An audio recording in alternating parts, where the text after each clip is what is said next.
même si on recommence avec peu, au moins on recommence et on va doucement embarquer dans la roue avec tout ce que ça comporte. Donc, merci ce matin. Vous avez le droit de taper des mains. Vous avez le droit de chanter, mais on ne peut pas entendre vos voix à cause de choses, ça c'est la politique, mais on va apprendre à louer Dieu d'une autre façon. Amen. Donc, Seigneur Dieu, merci encore. C'est une joie pour moi ce matin d'accueillir ton peuple. Seigneur, il y a tellement de choses qui ont changé dans les 6 derniers mois. Il y a des choses qui vont changer encore, qui vont prendre place dans les prochains mois. Mais on veut croire que toi, dans ton ciel, tu n'as pas perdu le contrôle. Tu sais exactement ce qui se passe. Et je veux te remercier pour tout le travail qui a été fait, qui a été accompli ici, dans les 6 derniers mois. Et c'est une grâce. Et on voit ta grâce, Papa, dans tout ce qui a pris place et dans tout ce qui va prendre place. Seigneur Dieu, bénis de ta louange, bénis nos cœurs. Parce que, Seigneur Dieu, il est bon et il est agréable pour les frères et pour les sœurs d'être ensemble. Dans le nom puissant de Jésus, le peuple de Dieu dit Amen. Allouez le Seigneur. Même la pluie, même l'orage, on va le célébrer. On va dire ensemble, nous venons célébrer le roi des rois. Parce qu'il en est dit. Amen. Nous venons célébrer le roi des rois, célébrer Jésus, car lui seul est digne de louange. Et ce condamne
victorieux. En toi, nous sommes tout ce que le monde ne peut pas nous donner. Tout ce que le monde ne peut pas faire de nous, nous le sommes. Amen. Et nous avons dit, merveilleux. Tu es merveilleux, Seigneur. Tu es merveilleux, notre Dieu.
Saint-Esprit qui prend place dans notre monde, tu es merveilleux. Rien dans ce monde, rien de ce qui peut se produire dans ce monde ne peut diminuer à quel point tu es merveilleux, à quel point tu es glorieux. Tu es Dieu. Et je veux simplement te louer et te bénir pour tout ce que tu as fait. Beaucoup de choses n'auraient pas pu être faites si ce virus n'était pas venu. Tu nous as bénis d'une manière incroyable, Papa. Et pour ça, je veux élever ton nom et déclarer, proclamer à quel point tu es merveilleux. Sois béni, Papa, et sois glorifié. Dans le nom puissant de Jésus, le peuple de Dieu dit. Amen.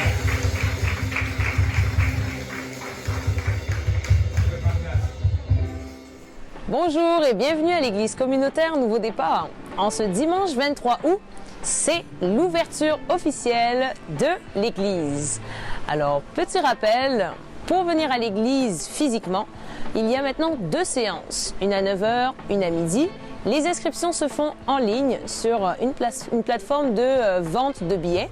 Donc, vous pourrez voir sur Facebook ou sur YouTube comment accéder à ce site internet pour vous inscrire. L'inscription est obligatoire pour qu'on puisse préparer le nombre de places et vous accueillir en sécurité et en bonne uniforme dans l'église. Cette semaine, ce que nous avons au programme, le mardi à 19h sur Zoom, nous avons la réunion de prière. Alors, si vous désirez partager des temps de louange, des requêtes de prière ou tout simplement avoir du bon temps avec d'autres membres de l'Église, n'hésitez pas à nous envoyer un courriel pour que nous puissions vous envoyer le lien sur Zoom. Le jeudi, malheureusement, il n'y a plus d'aide alimentaire. Comme expliqué, le boulevard P9 a des grands travaux. Alors, il n'est plus possible pour nous de recevoir de nourriture ni de recevoir autant de personnes devant l'église. Alors, c'est terminé pour l'aide alimentaire. Vendredi, il y a toujours la réunion pour la jeunesse à 19h, également sur Zoom. Si vous avez des jeunes de 13 à 25 ans qui désirent profiter et avoir du bon temps en discutant de différents sujets, n'hésitez pas et donnez-leur le lien que nous pourrons vous envoyer par courriel. Les offrandes, il y a 3 façons de donner. Soit lorsque vous venez à l'église pour la séance de 9h ou de midi, il y aura un petit panier où vous pourrez déposer votre enveloppe de dîmes et offrandes. La deuxième façon, par la poste. Et la troisième façon, vous pouvez toujours l'envoyer sur le site internet armeedusalut.ca/donner. Les anniversaires, il y a 3 anniversaires cette semaine. Nous avons Marie-Alice Orville le 23 août. Nous avons Emmanuel Kounakou le 24 août et enfin Maurice Bakinde le 26 août. Alors, à nos 3 membres de l'Église, je vous souhaite un joyeux anniversaire, une magnifique année dans ce beau soleil, dans ce bon temps et que le Seigneur remplisse votre vie d'amour, de nouveaux projets et de bonheur. Enfin, le dimanche, que se passe-t-il? Comme on l'a dit, 2 réunions, une à 9h, une à midi. Alors, comme d'habitude, il y aura un temps de louange apporté par l'équipe de louange. Et enfin, la prédication. Cette semaine, ce sera fait par le pasteur Roch Marcoux.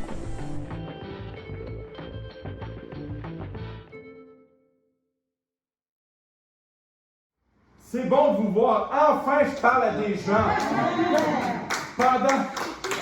Pendant des semaines, je parlais à une caméra. Je savais que vous étiez là. J'entendais pas vos amens, j'entendais pas vos rires, je voyais pas vos visages. Merci d'être là. Enfin! Et on attend un don aussi de 20 000 $ parce qu'on va avoir un équipement de caméra professionnel. On va avoir des micros professionnels. On va avoir vraiment plein de choses qui vont prendre place. Et pour ici, mais pour le futur bâtiment. Amen. Amen. Donc, on est toujours dans cette série. Il ne faut pas que je bouge trop, hein, Nathanaël? Si tu vois que je bouge trop, tu peux faire ça comme ça. De l'escalier à l'autre escalier. Ici, je suis correct? De cet escalier-là jusqu'à l'autre escalier. Pendant des mois, il fallait que je reste figé. Et combien je n'étais pas seul. Maman Ruth a trouvé ça extrêmement difficile. Papa Emmanuel, c'était extrêmement difficile. Mais en même, on est passé au travers.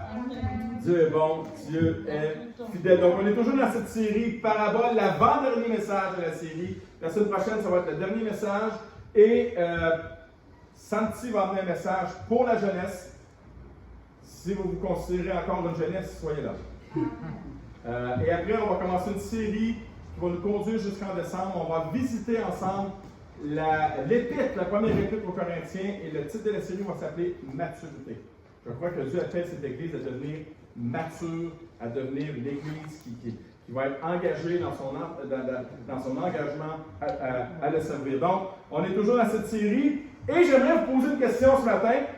Quelle est votre première réaction quand vous subissez un préjudice ou une injustice? C'est la prière? Non. C'est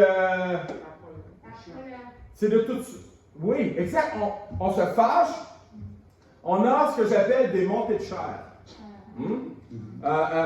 Une justice charnelle. On veut régler la situation par nous-mêmes. On ne s'attend pas à l'action de Dieu parce qu'il y a une réaction humaine. On fait des nuits blanches parce qu'on se fait des scénarios.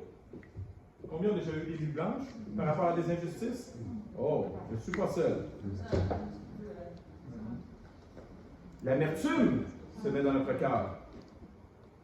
La vengeance, oui, la vengeance.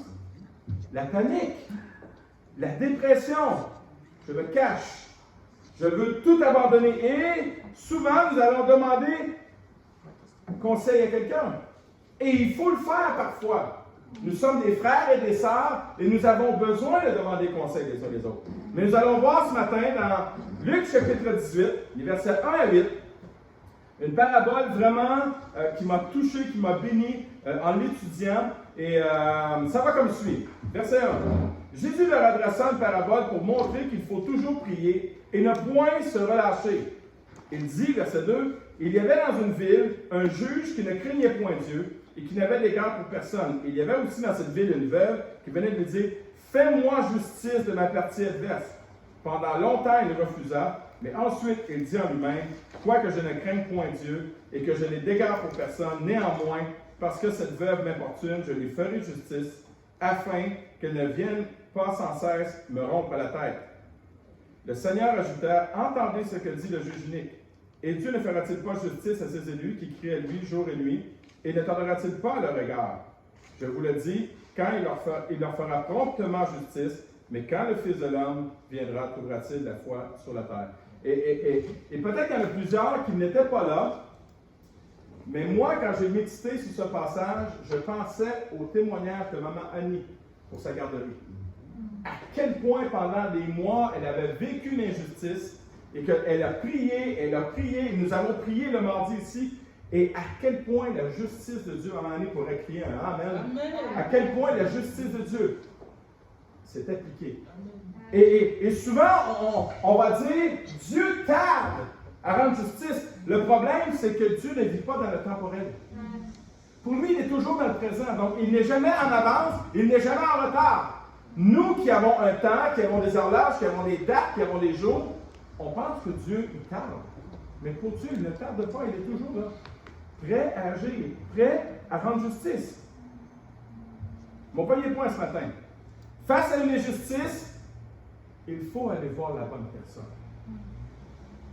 Quand nous sommes victimes d'une injustice, il faut toujours aller voir la bonne personne si nous voulons avoir justice. Si je vis l'injustice, je vais aller voir des policiers qui vont m'emmener devant un juge. Et c'est ce que la veuve fait ici. Elle sait que seul le juge a ce pouvoir. Cette veuve a vécu l'injustice et elle veut être dédommagée. S'il y a une chose que nous vivons, quand nous vivons une injustice, nous voulons être dédommagés pour cette injustice. Le verset 3. Il y avait aussi dans cette ville une veuve qui venait lui dire, fais-moi justice de ma partie adverse. Et plusieurs commentateurs bibliques vont dire qu'elle est probable, vu qu'elle est veuve, qu'elle ne semble pas avoir d'enfant pour prendre sa défense, qu'elle ne semble pas avoir de lien de parenté pour prendre sa défense, probablement que quelqu'un a profité d'elle d'une manière financière. Donc une arnaque financière. D'ailleurs, faites très attention à ce que vous recevez dans vos boîtes aux lettres dernièrement. Il y a beaucoup de choses qui circulent et soyez prudents, mes amis. Personne n'est là pour prendre sa défense. Et son option, sa seule option, n'est pas la meilleure option, mais elle n'a pas le choix. Elle veut qu'on lui rende justice. Elle va voir le pire des juges, un juge inique, un juge d'iniquité, un juge qui n'est pas juste. Et quelquefois, quand on voit nos cours de justice, on peut se rendre compte que les juges ne sont pas toujours justes. Ce juge est appelé par Jésus le juge inique, c'est-à-dire le juge injuste, le juge d'iniquité. Et pour avoir eu un passé criminel, quand on va dans une cour de justice, quand monsieur le juge entre, il présente le juge, son nom, et il nous invite à nous lever par respect. Et quand je pensais à cette situation, il me semble que quand le juge arrive, s'il vous plaît, veuillez vous lever pour le juge unique. Ça commence pas bien une journée ou une cause, du moins. Imaginez l'instant, la veuve vit une injustice et elle doit demander à un juge injuste de plaider sa cause. Je pense qu'elle va avoir besoin de persévérance. Et c'est ce qu'elle va faire. Elle est vraiment mal prise. Et en plus, ce juge, en plus d'être injuste, verset 2, il nous dit ceci. Il y avait dans une ville un juge qui ne craignait point Dieu. Il se fout littéralement de Dieu. Et qui n'avait d'égard pour personne à part lui-même. Et pendant longtemps, il refusa de s'occuper de sa cause. Il refusa d'écouter sa demande. Il refusa de lui rendre justice. La veuve est une étrangère, et vous allez voir, on va dépeindre le juste. Qui est ce juste par rapport à Dieu? Pourquoi? Parce que dans cette parabole, Jésus va mettre en contraste la méchanceté du juge versus la bonté de Dieu. Et ça devrait ce matin être un puissant encouragement pour nous. Premièrement, la veuve est une étrangère pour le juge, mais Dieu la connaît personnellement. Isaïe 43, verset 1 et 3 nous dit ceci. Maintenant, Israël, tu peux mettre ton nom. Le Seigneur te dit, celui qui t'a créé et formé. N'aie pas peur, je te libère, je t'ai appelé par ton nom. Tu n'es pas une étrangère et un étranger pour Dieu. Tu es à moi. Quand tu traverseras l'eau profonde, je serai avec toi. Quand tu passeras les fleuves, tu ne te noieras pas. Quand tu marcheras au milieu du feu de l'injustice, tu ne te brûleras pas. Les flammes de l'injustice ne te toucheront pas. En effet, moi, le Seigneur, je suis ton Dieu. Moi, le Dieu du Saint d'Israël, je suis ton Sauveur. Notre Dieu est un juste juge. Avec Dieu, je ne suis pas un numéro. Je suis connu de Dieu, inconnu du monde, mais connu de Dieu. Je suis connu de Dieu, je suis précieux, je suis le bien-aimé, je suis son enfant, je suis sa brebis, je suis le frère de Jésus. Bon, ça fait longtemps que je n'ai pas fait ça. Je suis, hey! Tu sais, la personne à côté de toi, en avant de toi, en arrière de toi, peu importe, je suis vraiment quelqu'un, je suis le frère ou la sœur de Jésus. Oh yes! Oh yes! Si tu avais besoin d'être valorisé ce matin, je pense que ça part bien. Amen? Il m'appelle par mon nom. Il ne m'appelle pas par mon problème. Il ne m'appelle pas par mon échec. Il ne m'appelle pas par ma dépendance. Il ne m'appelle pas par... Peu importe, il m'appelle par mon nom. Amen! Ça fait longtemps que je n'ai pas parlé fort comme ça. Alléluia! Oh, merci de m'aimer. Merci de m'aimer. Oh, je suis content. Alléluia. Et savez-vous ce qui est le mieux? Mon nom, ton nom, est inscrit où? Dans le livre de vie. Oh, alléluia! Woo! C'est pas mon problème qui est là, c'est pas mon péché qui est là, c'est mon nom. Un nouveau nom.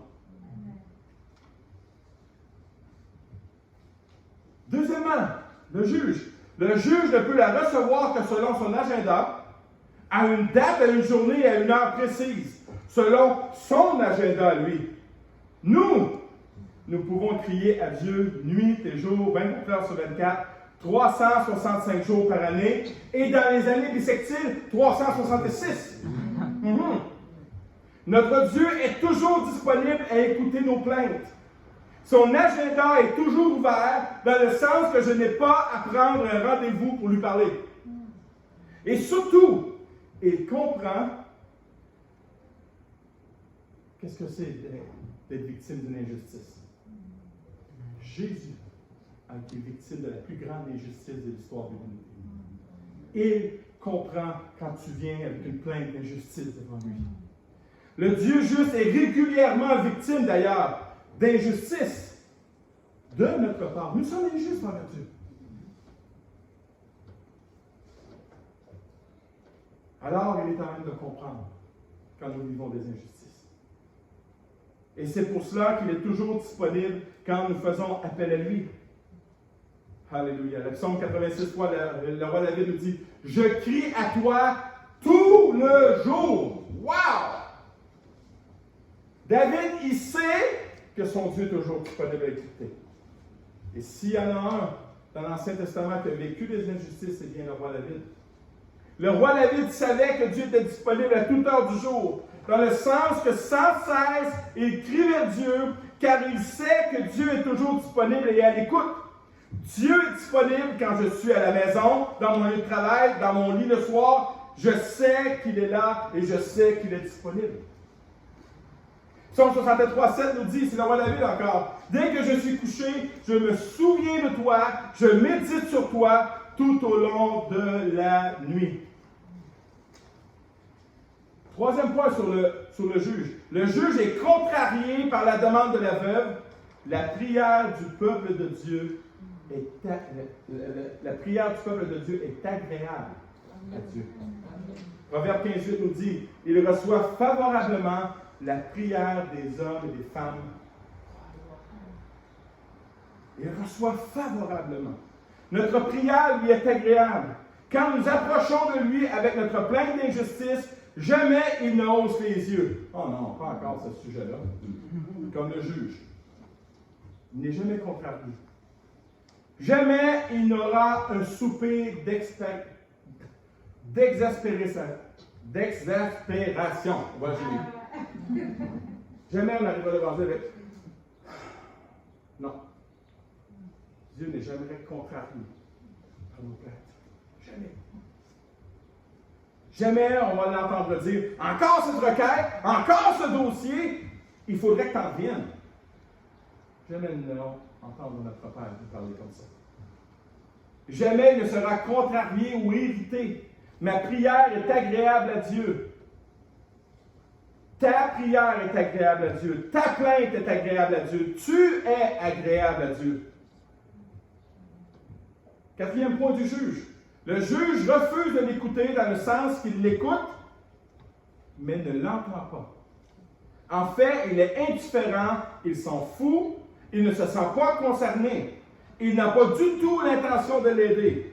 Dieu nous encourage à venir à lui avec assurance dans le but d'être aidé. Hébreux 4,16 nous dit, « Approchons-nous donc du trône de sa grâce. » Pas le trône du jugement, le trône de sa grâce, avec une grande confiance, avec une libre et joyeuse assurance, Dieu nous témoignera sa bonté et sa grâce et nous obtiendra au secours la justice nécessaire au bon moment. Amen. Amen. Ne viens pas avec ta plainte en tremblant, non, viens avec une joyeuse assurance. Je viens devant mon papa qui sait ce que c'est la justice, qui comprend ce que c'est la justice, qui est concerné par mon injustice. Je viens au trône de sa grâce, je viens au trône où je peux repartir avec le secours, où je peux repartir avec sa justice, où je peux repartir avec sa grâce. Dieu est toujours concerné par ce qui se passe dans la vie. Toujours. Il est concerné par les injustices dont je suis victime. Il est concerné par une critique injuste. Il est concerné par une accusation injuste. Ça se passe jamais dans nos églises, ça. Hein? Il est concerné quand je suis victime de médisance ou de calomnie. Il est concerné quand je suis traité injustement sur mon lieu de travail, à l'école, ou peu importe, même dans la famille. Dieu est concerné par les injustices qui nous arrivent parce qu'il a été concerné par l'injustice qui est tombée sur Jésus. Il est concerné quand je suis victime de mépris, de rejet, de moquerie de la part des autres. Oh oui, il est concerné. Car il a vécu toutes ces choses. Oh oui, il est concerné par les injustices que je subis. Dieu est un Dieu juste. Notre Papa est juste. Notre Papa est capable de nous rendre justice et il le fera. Tu devrais dire Amen. Amen. Ne calcule pas ce matin, ça fait combien de temps que tu vis cette injustice. Appuie-toi sur ton Papa. Amen. Lui, il est juste. Et il va te rendre justice. Amen. Parce qu'il y a une promesse merveilleuse dans la parole. Le psaume 34, verset 7 nous dit qu'un malheureux appelle, le Seigneur l'entendra. De toutes ses détresses, il le délivrera. Il le délivrera. Le juge, 5e point, le juge est injuste, insensible et indifférent. Ça, c'est devant qui la veuve se présente régulièrement. C'est lui, ça. Mais nous nous approchons d'un Père juste qui a compassion de ceux qui sont dans la détresse. Romains 8,15 nous dit, « Et l'esprit que vous avez reçu ne fait pas de vous des esclaves qui ont encore peur, mais il fait de vous des enfants de Dieu. Et par cet esprit, nous crions vers Dieu en lui disant, « Abba, Père. » Dans le grec, j'aime beaucoup le grec intime, c'est « Papa ». Le Saint-Esprit en moi crie « Papa ». Et Jésus, dans sa prière, dans Jean 17, 25, il va dire ceci, très très court comme phrase. Père juste. Alors que Jésus est sur le point de vivre la plus grande injustice jamais faite sur cette planète, dans l'histoire de l'humanité, il va lever les yeux au ciel et va dire, Papa, tu es juste. Dans l'injustice dont je vais être victime, tu es juste. Et nous devrions, bien-aimés, proclamer juste cette petite phrase-là quand nous vivons les injustices. Papa, tu es juste. Tu es juste. Et je m'appuie sur toi parce que Père juste. Père, tu es juste. Avoir une bonne image de Dieu, bien-aimé, nous aidera à venir à lui avec nos plaintes sans crainte d'être mal reçus et d'être mal répondus. Et vous savez, il y a beaucoup de compagnies et de magasins qui se vantent d'avoir le meilleur service après-vente. Hein, on entend ça. Hey, va à tel magasin, il y a un service après-vente exceptionnel. J'aimerais vous dire que le service après mon salut est aussi un service exceptionnel. Amen. Il est un service exceptionnel. Regardez son service. Psaume 116, 5. Le Seigneur nous fait grâce et notre Dieu est juste. Il est compatissant. Voyez-vous la différence entre le juge unique et notre Dieu? Il n'y a aucune ressemblance possible. Notre Papa nous fait grâce. Et notre Papa nous a fait grâce, nous fait grâce et nous fera grâce. Amen? Notre Papa nous a rendu justice, nous rend justice et nous rendra justice. Amen? C'est ça notre Dieu. Il est le même? Aujourd'hui et éternellement. Oh, vous n'avez rien perdu dans les 6 derniers mois. Amen. 6e point. Le juge ne veut pas prendre sa défense. Nous avons un avocat auprès du Père, Jésus-Christ, le juste. Jean 2:1 nous dit, nous avons un avocat auprès du Père, Jésus-Christ, le juste. Nous avons une personne qui plaide notre cause. Nous avons un avocat qui veut et qui va prendre notre cause. Nous avons un avocat qui n'a jamais perdu une cause. Notre avocat aime la victoire. Votre avocat aime la justice. Trouvez-moi un avocat aussi compétent, gratuitement en plus. Mhm. Mhm. Mhm. Il aime nous rendre justice. 7e point. Le juge ne l'encourage pas. Au contraire, il la décourage. Nous avons, nous, les promesses de Dieu. Des promesses qui nous dit qu'il les écoutera, qu'il exaucera nos prières et qu'il rendra justice. Nombre 23, 19 nous dit, Dieu n'est pas un homme, il ne ment pas. Il n'est pas un être humain, il ne change pas d'avis.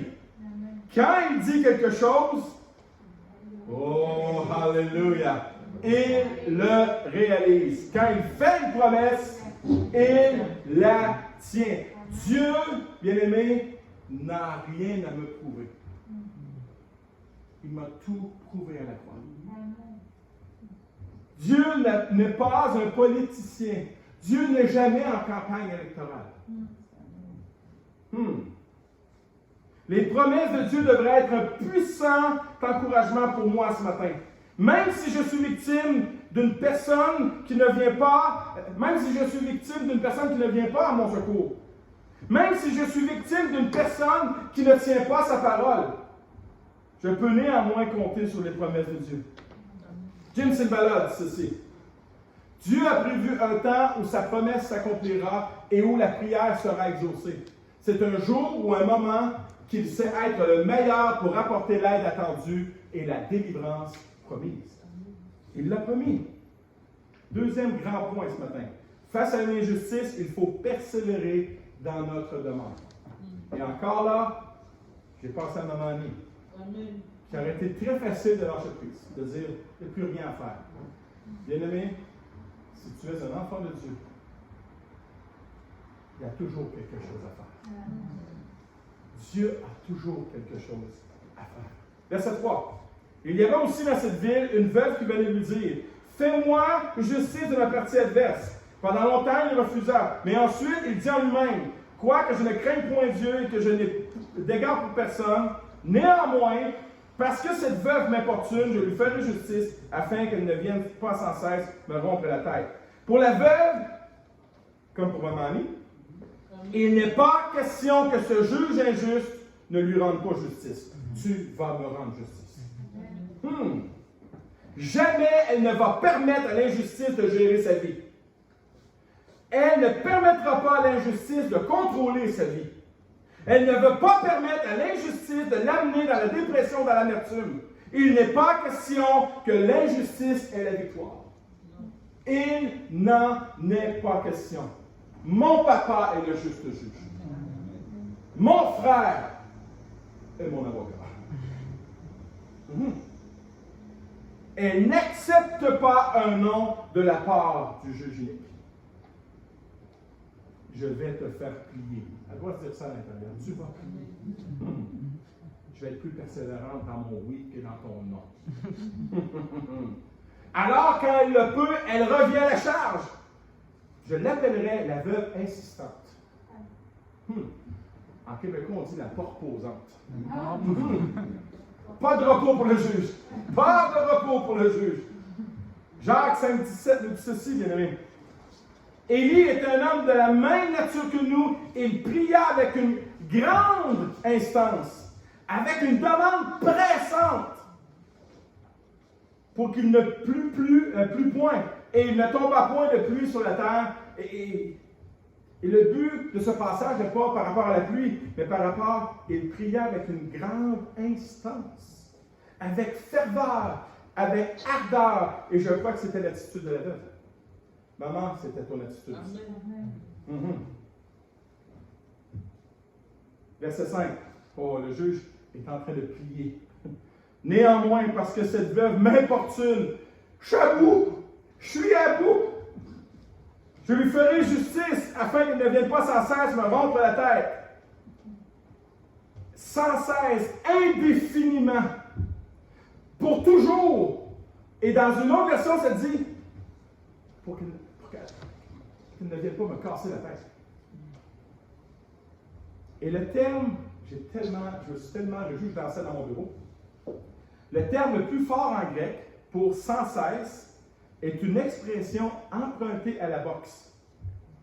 Frapper au visage, malmener, rouer de coups, donner un grand coup de poing à quelqu'un juste sous l'œil. C'est ce que le grec dit.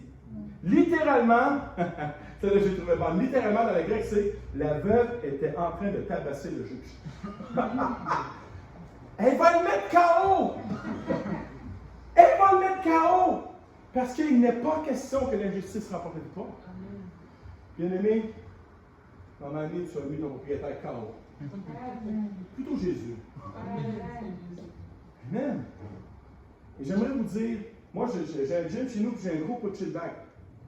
Et l'image qui m'est venue quand j'ai découvert ce sens dans le grec, j'ai dit, Seigneur, la prochaine fois, je pense que quand quelqu'un va me faire vivre une injustice, je vais mettre sa photo sur le punching bag. Et je vais frapper dedans et je vais dire, tu n'auras pas la victoire. Tu n'auras pas la victoire. Tu n'auras pas la victoire. Tu n'auras pas la victoire. Troisième grand point. Face à une injustice, il faut se rappeler que Jésus va faire justice. Le Seigneur ajouta, entendez ce que dit le juge inique. Et Dieu ne fera-t-il pas justice à ses élus qui crient à lui jour et nuit? Et tardera-t-il à leur égard? Je vous le dis, il leur fera promptement justice. Il ne faut pas oublier, bien aimé, comme je le disais plus tôt, Dieu est dans le temporel. Quand nous lisons ce verset, on dit, mais non, mais c'est pas vrai. Promptement? Mais non, ça fait 2 ans que je vis de la justice. Pour Dieu, ça ne fait pas 2 ans. Pour Dieu, c'est maintenant. Mais nous avons un calendrier, nous avons des horloges, nous avons des semaines, nous avons des journées. Mais Dieu va rendre justice. Et des fois, il semble retarder. Il a raison. 2 Pierre 3:8 nous donne un indice. D'autre part, mes bien-aimés, vous ne devez pas perdre de vue que pour le Seigneur, un jour est comme 1000 ans, et 1000 ans sont comme un jour. Pour nous démontrer que Dieu ne vit pas dans le temps, il vit constamment dans le moment présent. Donc, Dieu ne peut jamais être en retard, ni jamais être en avance. Il est, comme on dit en anglais, on time. Toujours à temps. Il agit quand c'est le plus approprié pour sa gloire. Dieu permet des injustices afin que nous puissions expérimenter sa justice. Et nous bâtir un témoignage de sa gloire. Amen. Aussi, il ne faut jamais oublier que Dieu, en nous faisant justice, c'est vous ce qu'il veut faire aussi? Il veut sauver l'injuste. Quand il tarde, il est en train de tout préparer un scénario pour te rendre justice, mais en te rendant justice, il veut sauver l'injuste. Parce que l'injuste aussi va avoir la gloire de Dieu. Il veut qu'il vienne à la repentance. Il veut que l'ennemi de Dieu devienne ami de Dieu. C'est la raison de sa patience et de son retard. 2 Pierre 3:9, le Seigneur n'est pas en retard pour accomplir sa promesse comme certains l'imaginent. Il est seulement très patient à votre égard car il ne veut pas qu'un seul périsse et il voudrait au contraire que tous parviennent à changer de vie. Le meilleur exemple d'un homme qui a été très injuste envers Dieu et très injuste envers l'Église. L'apôtre Paul assassinait des chrétiens. Dieu n'a pas tardé à appliquer sa justice. Il attendait le bon moment pour que non seulement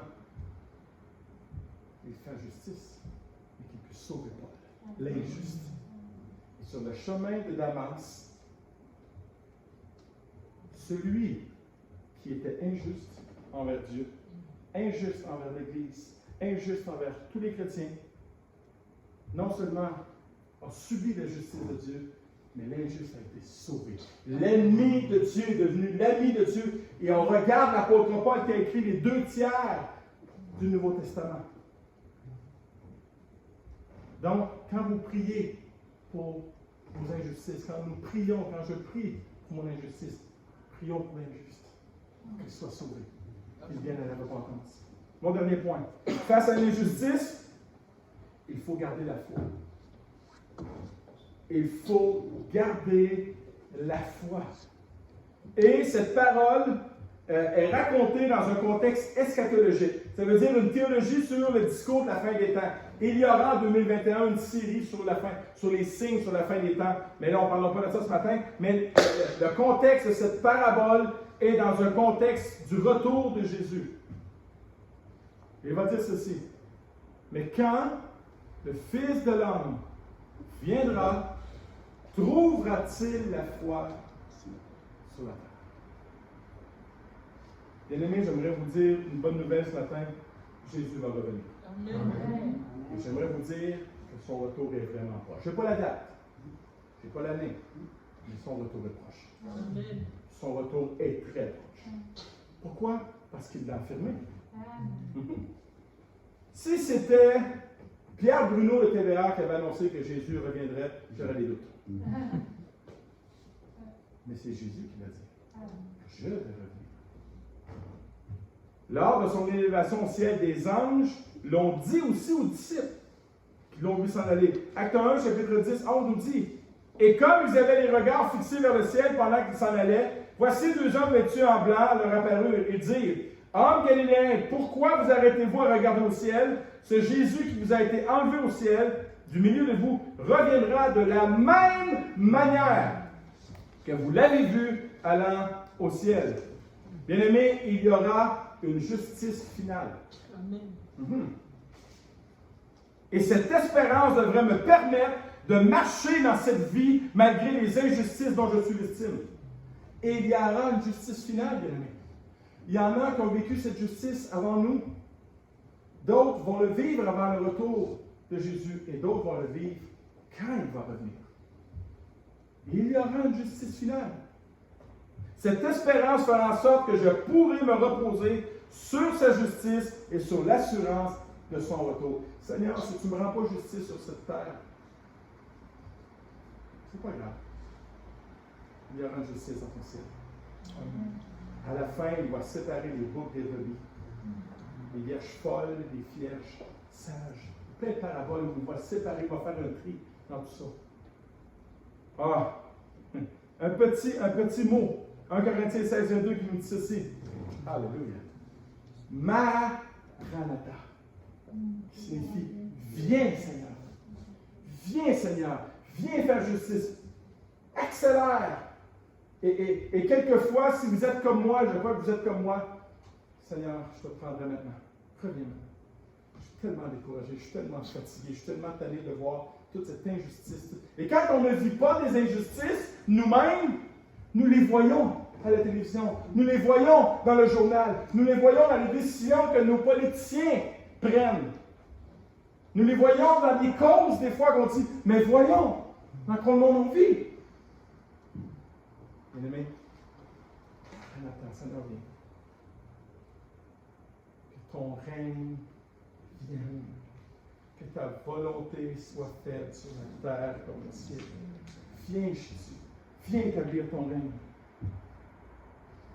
Quand nous vivons des injustices, bien aimés, prenons exemple des disciples, des chrétiens de Thessalonique, qui disent, et c'est l'apôtre Paul qui écrit, la fermeté de votre espérance en notre Seigneur Jésus-Christ devant Dieu notre Père. Verset 10. Pour attendre des cieux son Fils. Ils sont en mode attente. Est-ce que je suis en mode attente?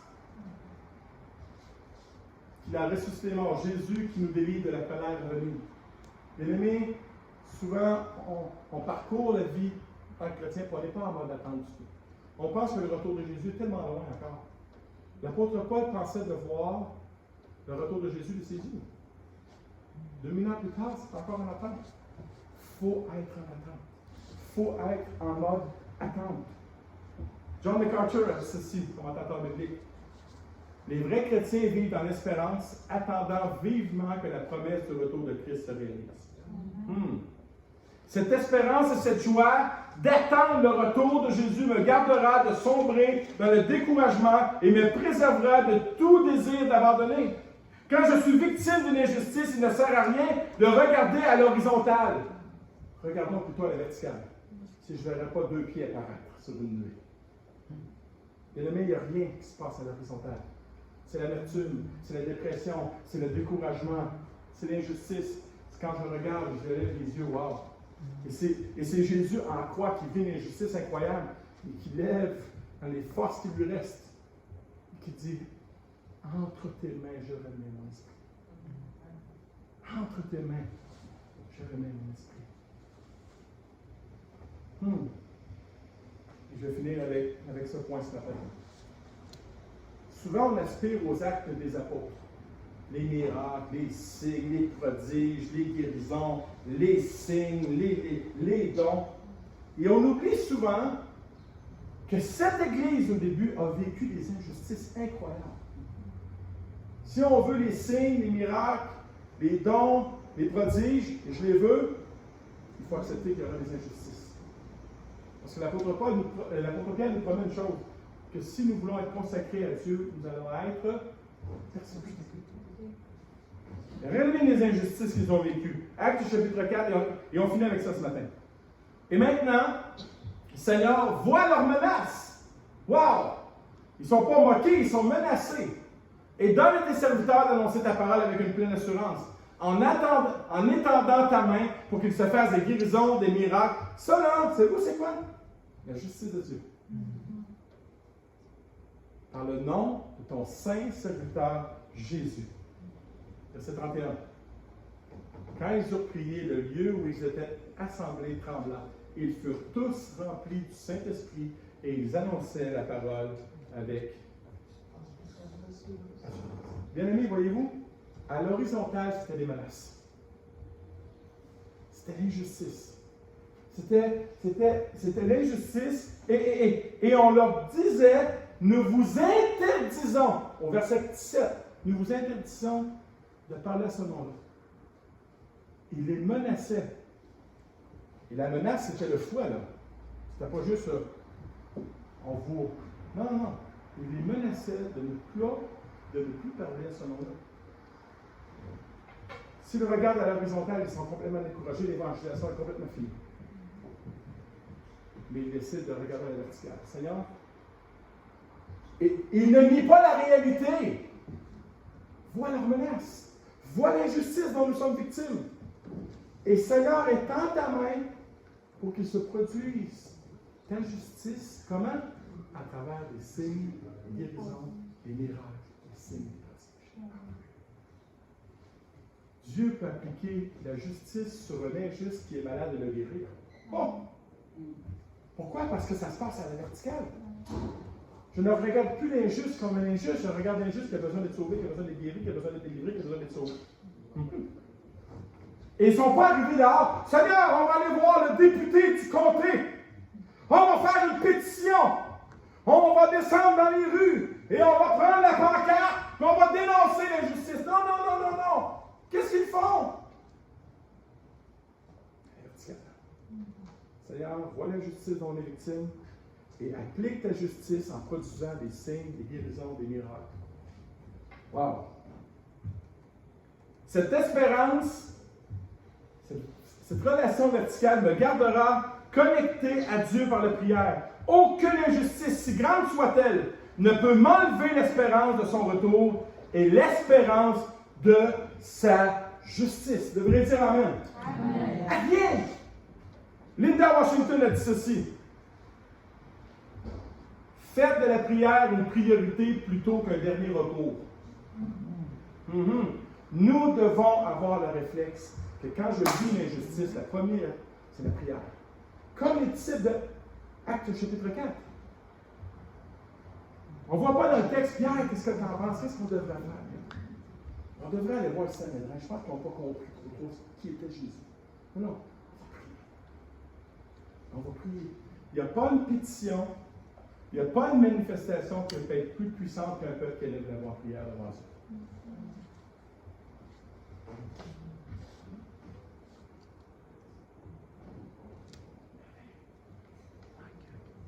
Jim Cymbala, je finis cette citation. Jim Cymbala dit Dieu aime voir son peuple se rabattre vers l'unique conclusion qu'il n'y a d'espoir que dans la prière.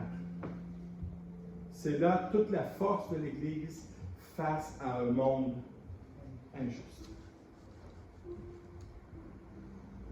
Et souvent, bien aimés, nos réunions de prière, c'est les réunions les moins populaires.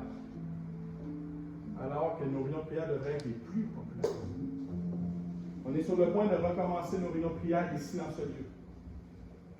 Mais nous n'arrêterons pas les réunions de prière sur Zoom. Parce que je comprends que la distance, des fois, avec nos belles routes à Montréal, c'est la congestion et tout ça. Même si on est 4-5 personnes ici le mardi soir, mais que j'apprends que sur Zoom, ils étaient 15, pas grave. Parce que moi, j'aime prier quand je vois les gens. Et peut-être que ce matin, tu réalises à travers ce message que oui, j'étais en train de sombrer dans l'amertume, dans la dépression par rapport à l'injustice que je vis. Et peut-être même que tu penses ce matin que Dieu est injuste envers toi. Tu sais quoi? Tu as le droit de le penser.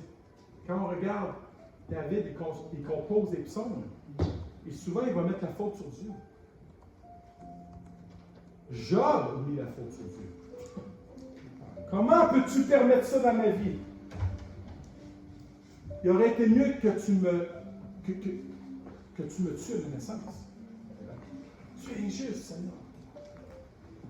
Vaut mieux le dire à Dieu que de le dire aux autres. Rappelez-vous la prière de Jésus, 2 mots. Père juste. Père juste. Ce matin, en finissant cette réunion, il y en a une autre, elle dit, textez pas aux gens, tu vas entendre une bonne prédication. c'est avec 2 réunions, ce qui peut arriver. Mais je veux qu'on devienne un peuple mature par rapport aux injustices. Montons aux barricades, mais montons vers Dieu. Mais soyons persévérants face aux injustices. Ça ne veut pas dire que si je prie à la verticale, que je dois pas faire un travail à l'horizontale. Sauf qu'il ne faut pas que l'injustice me contamine, m'intoxique. Je dois garder la paix. Comme cette veuve qui revenait à la charge, qui venait jour après jour tabasser le juge. Ne jamais, jamais lâcher prise. Maman Annie a un témoignage puissant. Vous irez la voir seule à seule un jour. C'est incroyable ce qu'elle a vécu. Mais je crois que Dieu veut bâtir un témoignage comme Maman Annie. Dans ta vie, dans ta vie, dans ta vie. Dans la vie de tous. Dieu veut un peuple qui proclame haut et fort: Père juste, délivre-moi de toutes mes détresses d'injustice. Délivre-moi. Est-ce qu'on peut se lever ensemble ce matin? Je sais que c'est difficile, mais je vais le permettre parce que ça n'a pas de sens de ne pas chanter ce chant-là. C'est la première personne.